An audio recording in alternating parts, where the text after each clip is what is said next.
Bem, então vamos supor o seguinte, vamos supor uma situação então onde a gente tenha a formação das quatro ligações do carbono, por exemplo.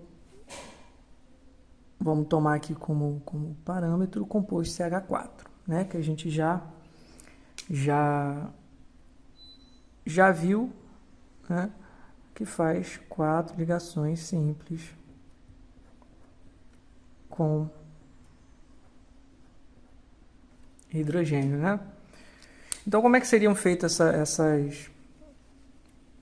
essas ligações, né? O carbono, então, ele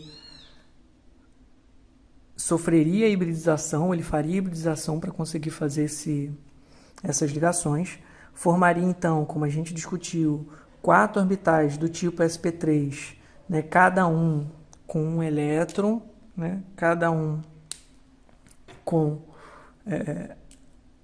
um elétron, né? Quatro orbitais semi-preenchidos, híbridos, né? Do tipo sp3, e cada orbital desse híbrido se ligaria com um orbital, né, S de um dos átomos de hidrogênio, similar ao que a gente viu antes, né?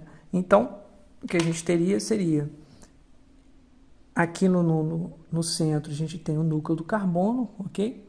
Né? Então, aqui é o núcleo do átomo de carbono, a gente teria, né, esses orbitais sp3, que eu representei aqui só como um lóbulo, porque o outro lóbulo pequenininho ia ficar muito confuso de representar aqui, tá? Mas a gente teria esses quatro orbitais, né, sp3 interagindo cada um deles com um dos orbitais S, né, semi-preenchidos do hidrogênio, formando aqui então quatro ligações ou quatro interações entre esses orbitais. Então, aqui, gente, a gente já pode falar numa ligação, né? A gente já pode começar a tratar como uma ligação covalente, mais especificamente uma ligação covalente de um orbital sp3 com um orbital S do hidrogênio, né? Ou uma ligação covalente sp3-S, né? Que é também uma denominação que se dá para esse tipo de ligação, ou para ligações covalentes, quando a gente quer especificar um pouco melhor, né, em relação a que orbitais estão sofrendo interação ali. Então, a gente teria essas quatro ligações do CH4 formando esse composto, certo? É similar ao que a gente viu antes, só que antes a gente precisa fazer uma adaptação para esse átomo, né, que aparentemente não teria capacidade de fazer essas ligações, né, ele sofre um processo de hibridização para que seja capaz disso, seguindo a teoria de ligação de valência, né? A teoria de hibridização é uma adaptação para expandir um pouco mais a capacidade de explicação da teoria de ligação de valência. Mas a ideia é centralmente a mesma.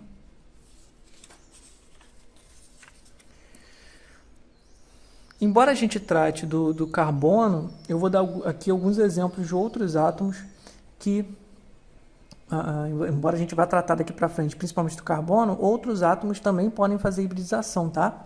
Isso não é uma exclusividade do carbono. Então, por exemplo, o boro, né, ele, pela sua configuração eletrônica, né, sua distribuição eletrônica por orbital, ele teria, a princípio, apenas um elétron em orbital, ele teria apenas um orbital semi-preenchido, e só que isso não é compatível com a quantidade de ligações covalentes que ele faz. O boro é capaz de fazer 3 ligações covalentes. Então o boro também sofre hibridização, certo? Formando orbitais híbridos semi-preenchidos para que ele possa fazer essas 3 ligações. Reparem que, diferente do carbono, uma coisa interessante aqui é que o boro, ele precisa de 3 orbitais semi-preenchidos para fazer as ligações. Então, o que ele vai fazer, ele não vai hibridizar todos os 4 orbitais, ele não vai misturar todos eles. Ele vai misturar apenas o que ele precisa e pode para fazer essas ligações da maneira que ele quer fazer, certo? Então, por exemplo, no caso do BF3, ele faz isso. Então, o que ele vai fazer é pegar esse orbital S que tem elétrons, esse orbital P que também tem elétrons, então vai pegar, porque ele tem que englobar os elétrons dele, e vai hibridizar com mais um orbital para gerar 3 orbitais híbridos sempre preenchidos, e esse orbitalzinho aqui, que ele não precisa utilizar na hibridização, vai continuar como sendo um P sem sofrer nenhum processo de hibridização. Então reparem que aqui o que o boro vai fazer é usar um orbital S e 2 orbitais P para fazer a hibridização e vai deixar um orbital P fora desse processo de mistura. Então, na verdade, o que ele faz aqui é misturar um orbital S, 2 orbitais P, para formar esses 3 orbitais híbridos. E aí, reparem, como eu utilizei 3 orbitais na hibridização, né, saem 3 orbitais híbridos, conservação do número de orbitais. Esses orbitais que ele usou tinham 3 elétrons, né, um vazio e 2 que tinham no total 3 elétrons. Esses 3 elétrons reaparecem aqui, ou seja, eu conservei a quantidade de orbitais e de elétrons. E o P, né, ele fica separadinho, mas ele também está aparecendo aqui, que é o P que não foi mexido, não sofreu hibridização, continua aqui inalterado, certo? Então, eu tenho que manter sempre isso, gente, como eu disse, a conservação do número de orbitais e de elétrons.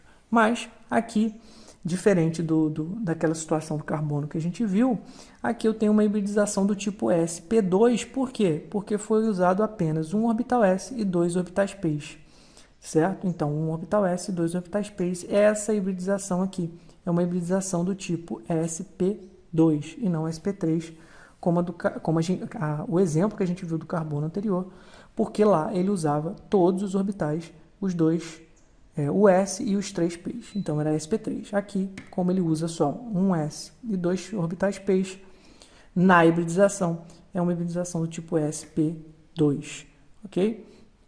2 faz referência ao número de orbitais P's usados. E o P, que não foi usado, ele é mantido, ele continua lá, mas sem sofrer alteração, certo?